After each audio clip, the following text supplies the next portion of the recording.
Mr. Donald St. Peter. Thank you, thank you. Thank you, everybody. Good evening, everyone. First and foremost, Ashley and I did not help each other write our speech, but it is going to mirror itself in a lot of ways. And all that tells you is how truthful everything is that we have to say.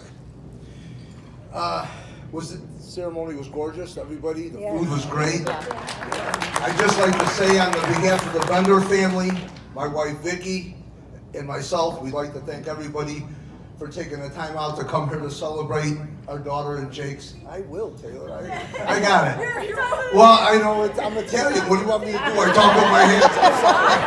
And I'm loud so I know everybody can hear me in the back, right? It's all good. It's all good.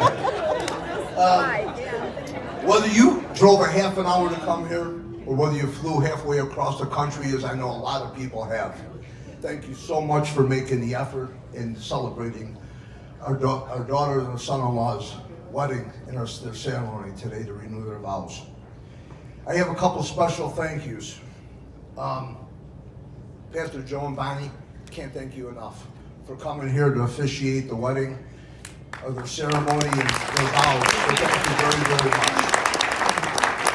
Now this is where things get a little bit tough. So I'm going to have to focus on somebody I don't know because I will start crying. It's given. Told you. My daughter Ashley. From the moment Taylor was born into the only moment that's real is the moment we are in now. You have been an older sister. You have been a mentor. You have been a friend. I guarantee somewhere along the line, you were a cover-up artist that we know stuff that didn't go on. But most of all, you were a second mother to Taylor, because 8 years difference is a lot. But through that, the 8 years difference, my daughters are inseparable. Not just to borrow each other's clothes. They love each other with no condition. There's not a time when my wife and I wouldn't be talking and one would overhear something and within no time the other one knew exactly what was going on. Ashley, thank you. Next, there's a young lady, oh boy, that came into my life before I ever had children. And it's my niece Amy. I can't thank you enough for everything you've done to show me what it would be like to have a daughter before I ever had one. I love you immensely. You have been nothing but a joy. You have helped both of our girls in everything. Through all these weddings and the shower, you've been Vicky's right hand. And I thank you and I love you dearly. Oh boy, this is not, it doesn't get any easier. Ever since I was a kid, I had this friend, her name was Miriam Webster. I don't know, you guys know her? She's been a help throughout my life, okay? And I am gonna try to read you a definition, and then after I read you the definition, I'm gonna put the word to the definition, if I can get through this, okay? Concerned more with the needs and wishes of others than one's own self. Unselfish, an act of selfish devotion, selfless devotion. The word that goes to that is my wife. She has given of herself to make sure that everything along the way was perfect. I didn't understand all the time. Sometimes I really didn't understand all the time. But whenever I walked into the room, whether it was the shower, the first wedding, the second wedding, there is no third wedding, so everybody enjoy yourself. Everything is perfect. I adore you. You are my everything. I love you and thank you.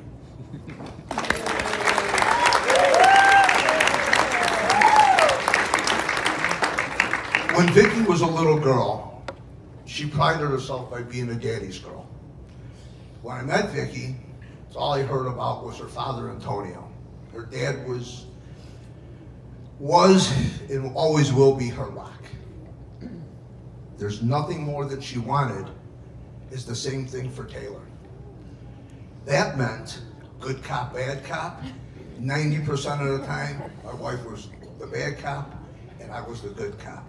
This was all by design. This built a relationship with my daughter that I'm telling you,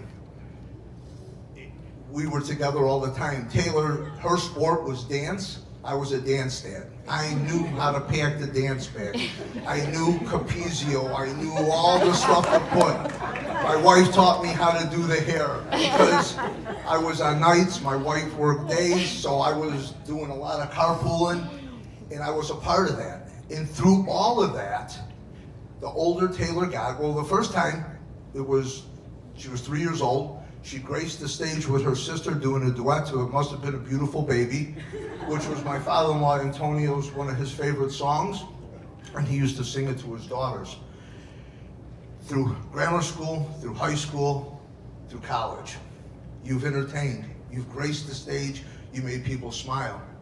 I myself had many occasions when I got to be a part of Taylor's dance routines. And Taylor would come home and say, Dad, for orchestras, this is what we have to do. So then my wife would push the table in the kitchen, the table would go to the side, and we'd practice. And I go, Taylor, I got it. And she goes, Dad, are you sure? Taylor, I got it. Well, I think it was senior year. We were on the basketball court, and it was a big thing, and there was a lot of people. And Taylor said, Dad, one thing I have to tell you, whatever you do not look into the audience because you will freeze.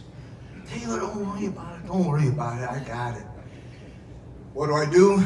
The first thing I do, I go out, I look up, and I'm like, oh God, and she's like, Dad, just smile, Well, throughout every dance I ever did with Taylor, when I got off the stage, people would be like, oh, you did just a good job, you were great, oh, the moves, you did.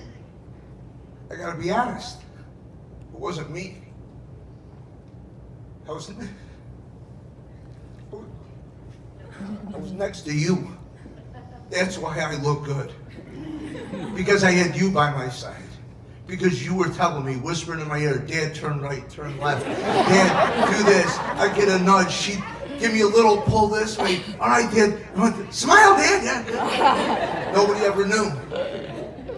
Throughout your whole life, Taylor, being your dad was a really easy job because you didn't do anything wrong.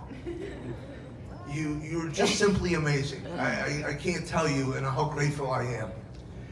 So time goes by and Taylor wasn't dating much, but sophomore year, my wife told me one rule. She said, listen, you will learn more and get more if you keep this closed, your eyes and ears open.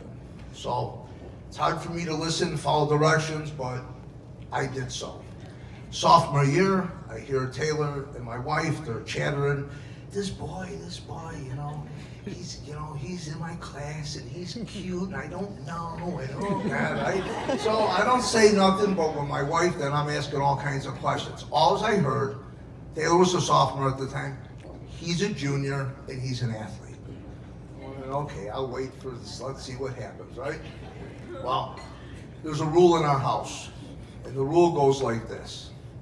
There's no texting for my daughters to come out. There's no beeping the horn. If you text or beep the horn, I'm the date, okay? I'm the guy coming out. I'm the guy that's going to be sitting next to you. You come in the house, you look at me in the face, you shake my hand, and I got to tell you something. I'm going to know where the date is, I'm gonna know what you're doing, and if you're looking over my shoulder, you're looking up at the ceiling or down at your shoes, it ain't happening. You're gonna leave. It's just the way it went.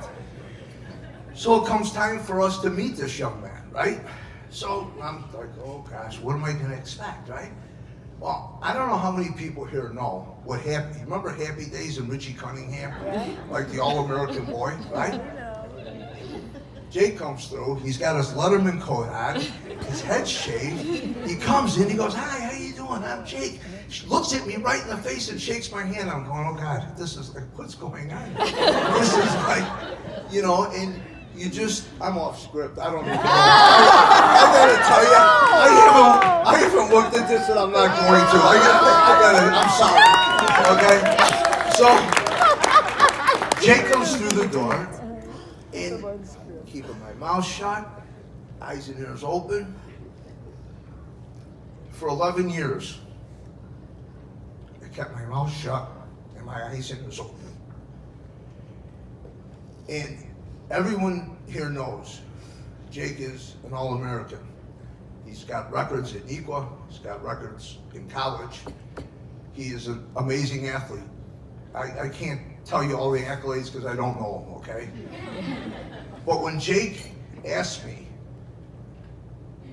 to marry my daughter, I got news for you. The athletic didn't make a bit of difference. His good looks didn't make a bit of difference. What made a bit of difference was the 11 years that I kept my mouth shut and my eyes and ears open, the way he treated my daughter, our daughter. He spoke to her with the utmost respect and love. Never was there a time when I ever got a phone, you know, "Dad, you know, you better talk to this guy, there's something wrong." Never once. Jake, I adore you, we love you. And through this, you wonder, like, where did this boy come from? Like, how does this happen? Well, we got invited to the Bender Cup International on Christmas Day. And there were rules. One of the rules was, if you touch the cup, you gotta have gloves on. You gotta have gloves on because they will flip out. They're competitive, Dad. If you think you're gonna beat them, I'm telling you. Jake tripped his grandmother once to win. It gets really, really crazy. That was a joke. I'm sorry. But they get very, very competitive. And then once we met the family, the apple didn't fall far from the tree. The respect, the morals, the love of God that you instilled in your son is priceless. Thank you very much. We're a family. Yeah. And this family is as tight as could be. So thank you. Thank you. I was told to keep this short from a dear friend of mine, Angela. But then, as we're sitting here, okay, she tells me, "No, you gotta say that the Big Ten 4x4 champions are all in the room. Are all in this room right here. So they're all here. Not only that, they were second place at the NCAA. In NCAA for the whole country. Yes. So everybody, please, whatever you have going on in your life that could be a possible negative, leave it at the door tonight. We are going to celebrate. We're going to have a good time. We're going to party. Please, everybody, raise your glass. All right. A toast. God bless you both. Many years of healthy living. Thank you.